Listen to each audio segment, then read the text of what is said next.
Hi everyone, and thanks for joining me today. Sasktactical here. This is going to be a video response to redmule02 and the video he posted this morning called "What Are Your Country's Gun Laws?", where he was basically just wondering about other countries other than the US and how they do their gun laws. Now, I'm actually in the process of becoming a government certified firearm safety instructor here in Canada, so I know a little bit about the subject. There's also a lot of misinformation on the internet, so I was actually planning on making a series of videos regarding the subject. So I'm going to try to be as brief as possible while still covering the main points. So first of all, in the early 90s, there was a shooting here in Canada, in Quebec to be specific, at a school called l'École Polytechnique, which was an engineering school, I believe.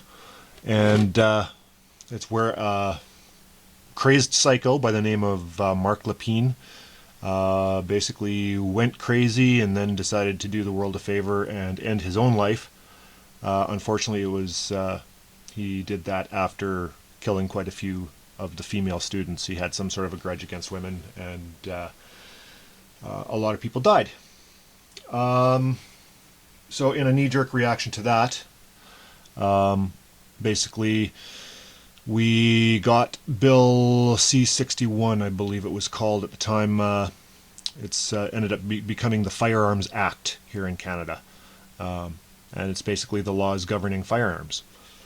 So previous to this, we had relatively somewhat looser laws than what we do now. There are some key differences. I can't get into all the specifics here, but I mean, basically, back in the day when I was getting into firearms and whatnot, you needed a piece of paper called an FAC, and that stands for Firearms Acquisition Certificate. And what that allowed you to do is buy and sell guns and own guns and whatnot. It was a one-page form you had to fill out. Basically, you had to give them 3 references. You couldn't be a criminal, and done deal. So this is how it is now after the Firearms Act got passed in '96. This is the form that you need to fill out to get your PAL. Rather than an FAC now, it's called a PAL, and that stands for Possession and Acquisition License.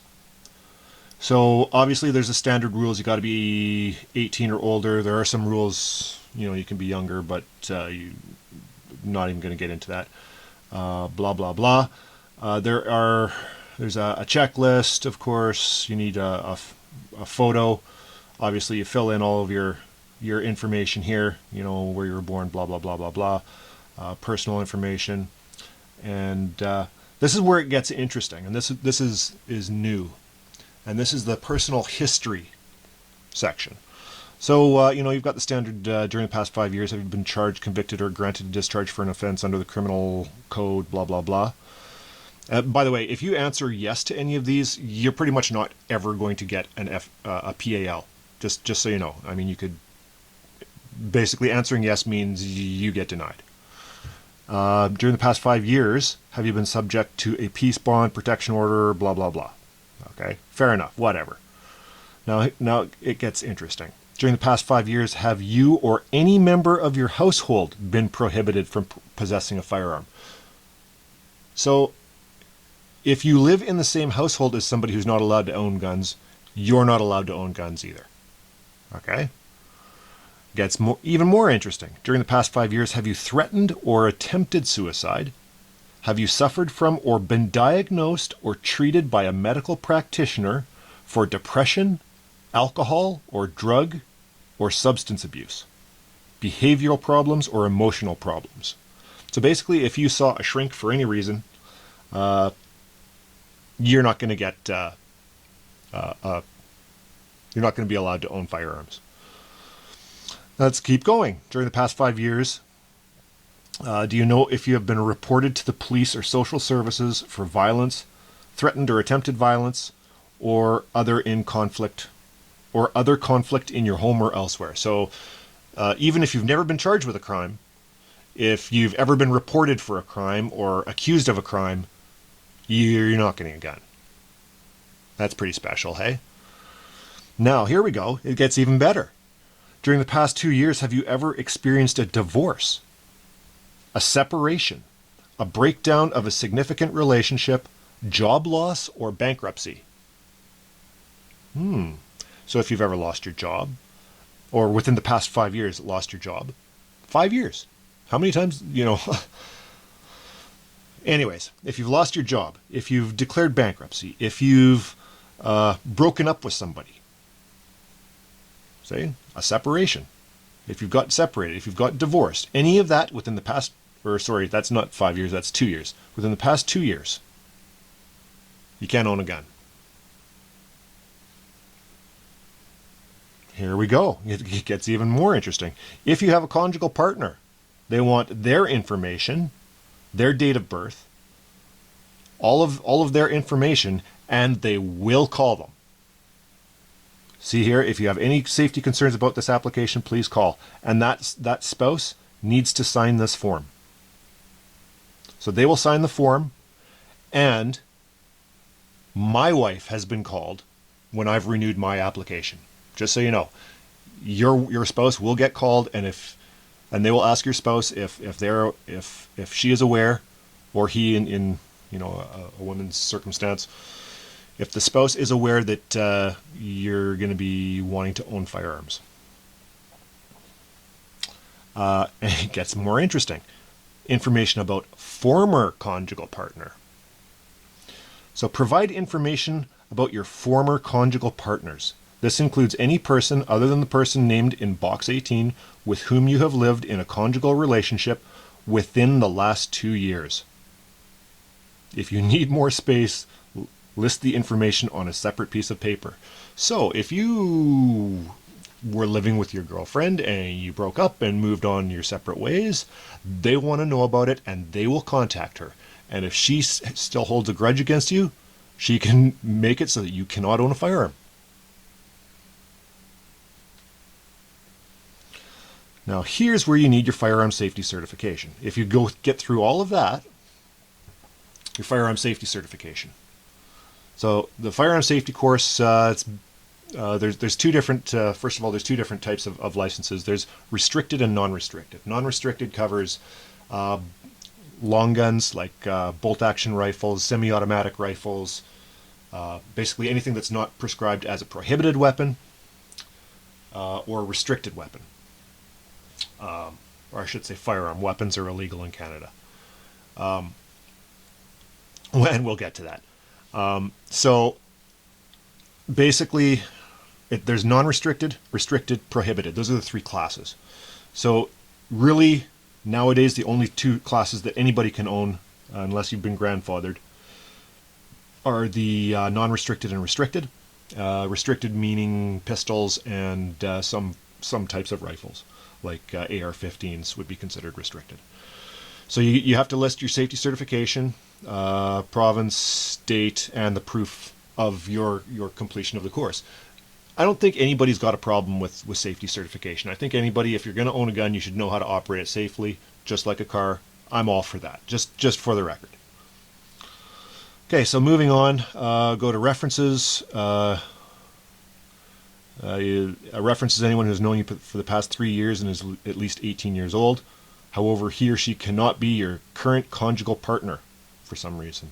Well, I think that would probably be the best reference. I mean, you're going to be talking to them anyway, but there you go. So there's room for your second reference. Now you need a photo guarantor who will guarantee that the photo that you're submitting is an actual likeness of you. And then you got to provide your fee. I believe the fee is in around $25, $25 to $50, somewhere in there. I forget. It's been a while since I've renewed my license. I haven't needed to.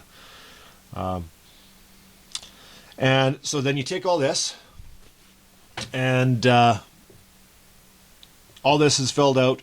Then you attach your firearm safety training with your picture, blah, blah, blah. I'll just pull mine out here. See if I can cover up the pertinent information here. And that's what you get. Possession and acquisition license. You know, lists your information, allows you, you have to show this card anytime you buy a gun. Okay, now on the back, it will also tell you, I'm good for possession and acquisition. So that means I can own them and I can purchase and sell them. And then non-restricted and restricted class. So you can, two different classes. You can only have a non-restricted. You can get both. I chose for both because I like shooting handguns. But it's two different courses that you have to take when you get your safety certification. There's a restricted course and a non-restricted course you have to pay for and take both of those to get that license. Okay, so once you get all that, this all gets sent into Miramichi, Nova Scotia or New Brunswick, and it takes 4 to 6 weeks for them to complete all this and check up on all your references and phone your wife and make sure that you come clean and blah blah blah, and then you get that PAEL card mailed to you. Now, after all that's done, you can legally purchase firearms. Anything that's non-restricted, which is most bolt-action rifles, pump-action shotguns, even most semi-autos and whatnot. You know, all of those are generally non-restricted. Restricted firearms are pistols, certain pistols, and certain rifles and carbines. Prohibited, there's a whole list of what's prohibited. Suppressors, silencers, full autos, and a whole list of firearms that are just, the government decided that these are too scary for Canadians to own. And so anyways, for a non-restricted firearm, you can just go down, purchase the firearm, transport it safely back to your house, and you know you're good to go. Now, when it comes to restricted firearms, it's a whole different ball of wax. So let's say with a pistol, you want to buy a pistol. You have to have your non-restricted license. So what you do is you go down to the gun store, you purchase your firearm, your pistol.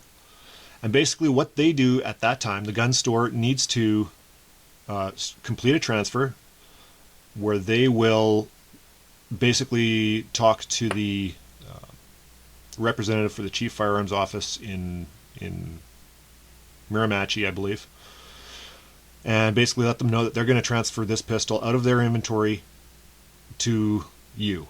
At that time, they give them, you know, your PAEL number and all that kind of jazz. But it takes some time for this process to complete.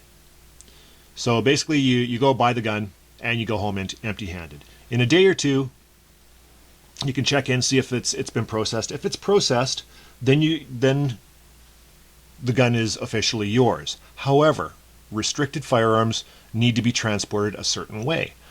So what you need to do is you need to call the Chief Firearms Office again. You need to have them fax you. So you need to have access to a fax, because they won't do it by email, but they will fax you what is called a temporary ATT, or authorization to transport. And basically it is a form that allows you to transport that handgun or restricted firearm from the store to your house in a straight line, no stops. If you stop for gas, you're breaking the law, and you could have your guns seized and yada yada. So you get that ATT form.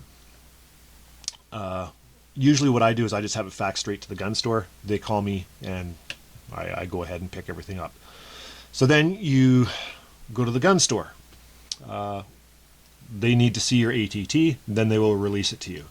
Now they will only release it to you if you are going to be transporting it safely. By safely meaning it's got to be double locked.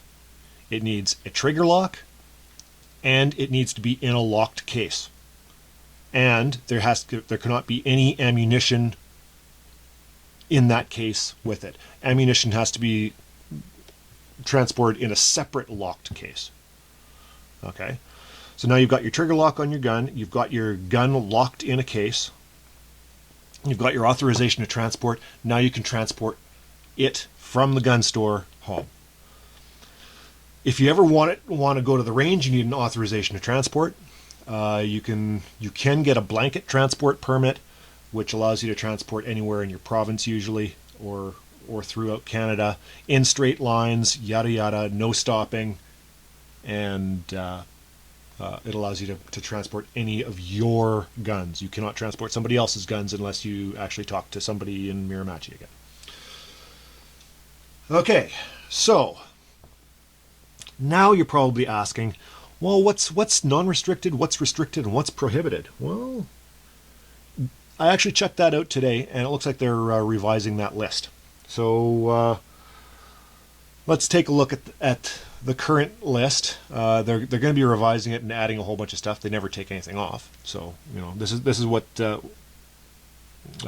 is restricted. This is the list of the restricted firearms. All the Colt AR-15s, Armalite AR-15s, these are all restricted. So these ones you can't own as long as you transport them properly and you get the right paperwork. Blah blah blah.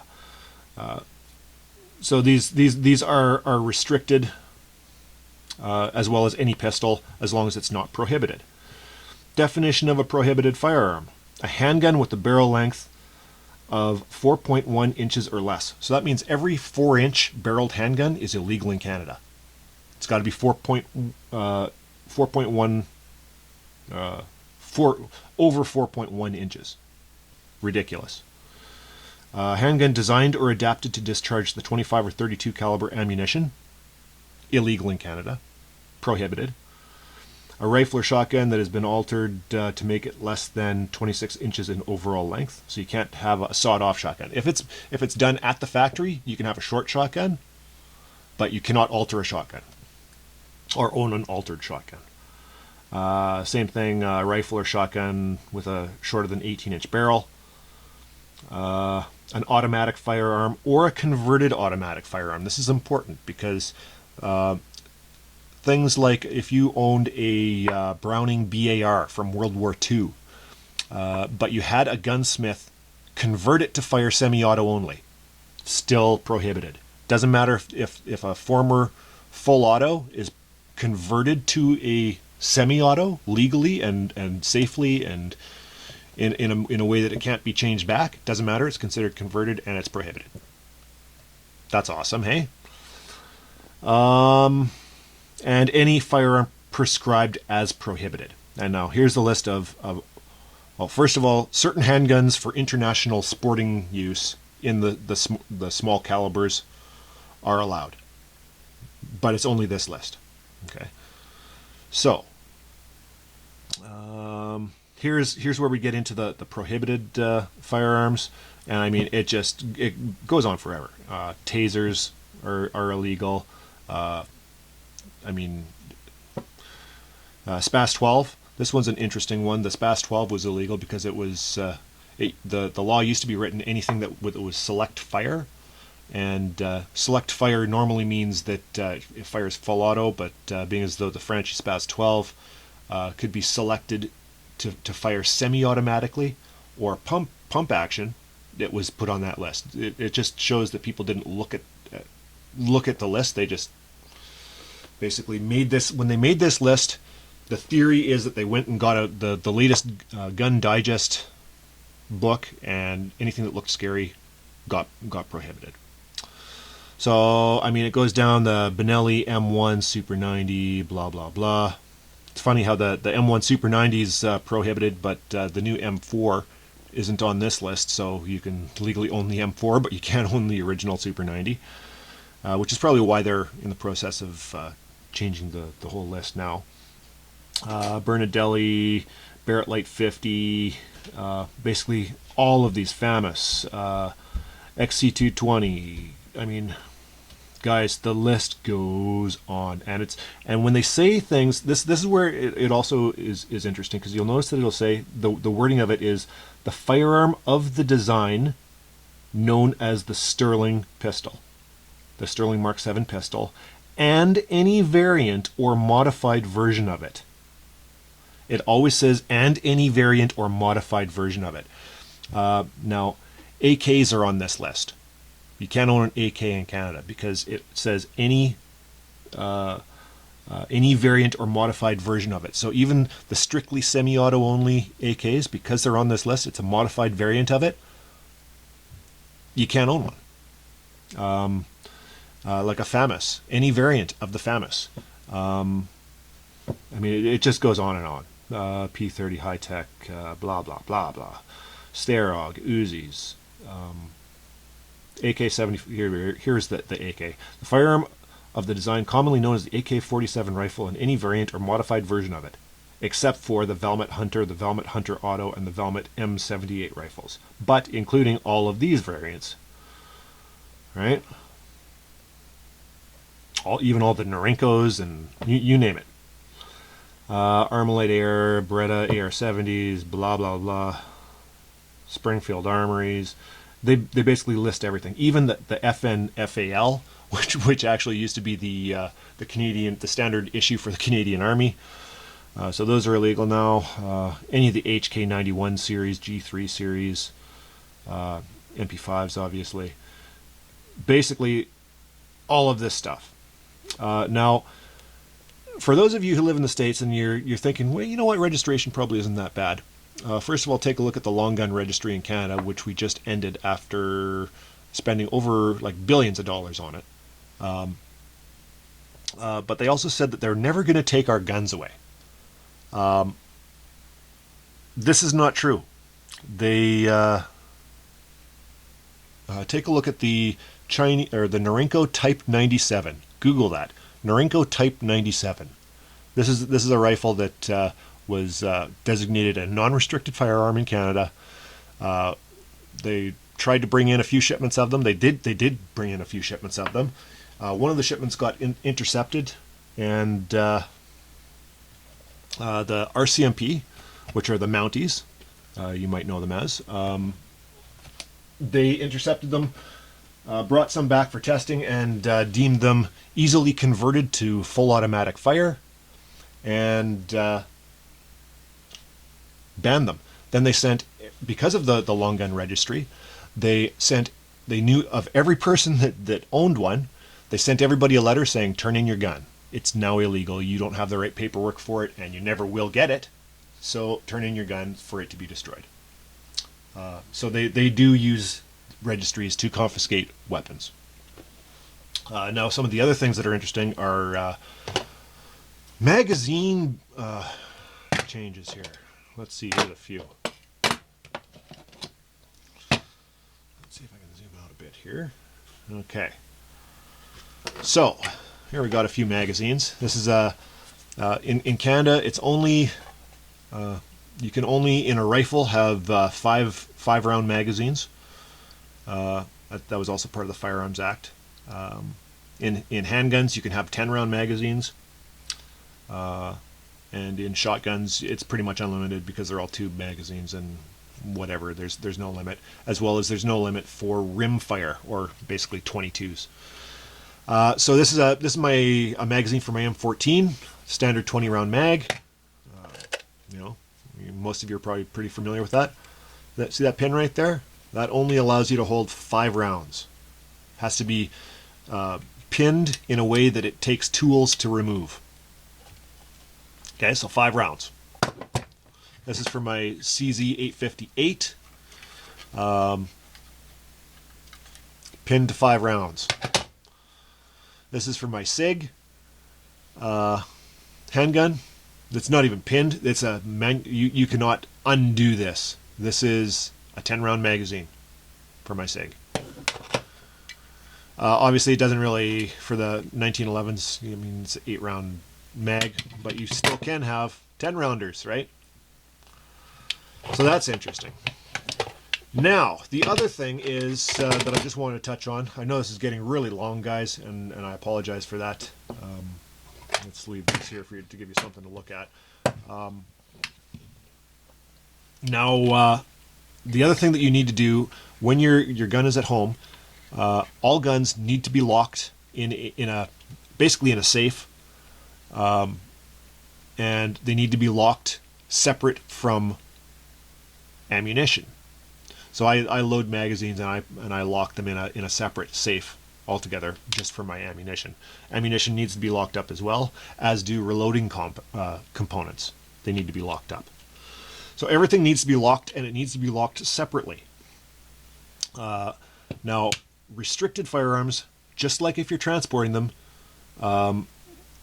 they need to be locked, doubly locked as well. So they need a trigger lock, and they need to be locked in a secure safe or box, secured to your home or floor, and they need to be locked separate from ammunition.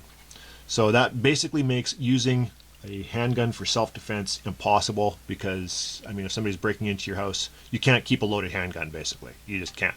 It has to be, I mean, you'd have to unlock your gun, then unlock your trigger lock, then unlock your ammunition, and then load your gun and whatnot by the time, you know, the person has come into your house. So basically, you could never use it as a self-defense. Yeah, that's in a nutshell. I realize it's almost half an hour, but in a nutshell, that's how it happens here in Canada. Now, the other thing that I wanted to mention too is restricted firearms. The only place you can legally shoot them, that means any handgun, any AR-15, that type of thing, the only place you can legally shoot them is at the range, at a government-designated firearms range. You cannot even shoot them on your own property. You cannot go through all the paperwork, get your handgun, and then take it out into your back 40, your chunk of land. You need a government-approved shooting range. You could get one of these set up in on your land, but the cost is astronomical. It would be well over $10,000 to get something certified.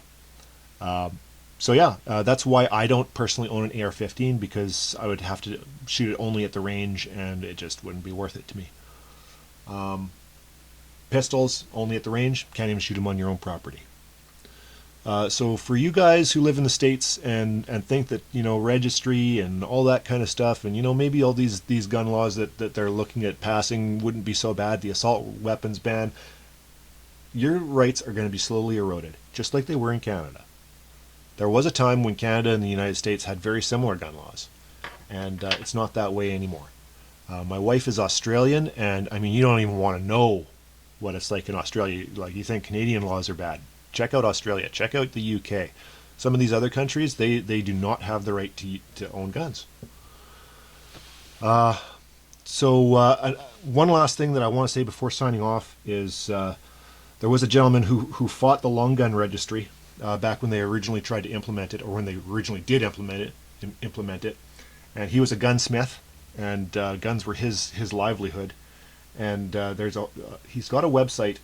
Basically what happened is he fought it and went to jail, and basically the government decided they were going to make an example of this poor man, who is a genuine Canadian patriot, in my opinion. And I urge everybody to go check out this guy's website, and you will be shocked at what a government will do to one of its law-abiding citizens. His name is Bruce Montague. I'll put the link down below. It'll be right on top. Go check out his website and just read what went on with this poor man. And that's what your government will do to you. So I apologize for making this so long. There's so much to cover. Thanks for watching, everybody, and thanks to redmule02 for giving me a soapbox to start preaching on. Thanks for watching. Take care, and we'll talk to you soon.